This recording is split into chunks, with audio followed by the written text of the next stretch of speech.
दोस्तों को नमस्कार। गाय फार्म का काम चालू हो गया है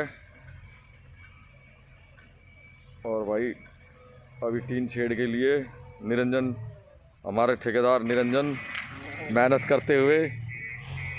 निरंजन जी कितने दिन में बना देंगे आप? 15 दिन में।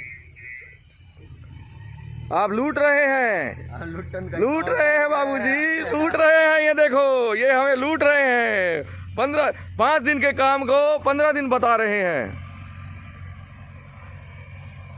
चल भाई, बटन हो गया है, शेड बना रहा है भाई हमारा ठेकेदार।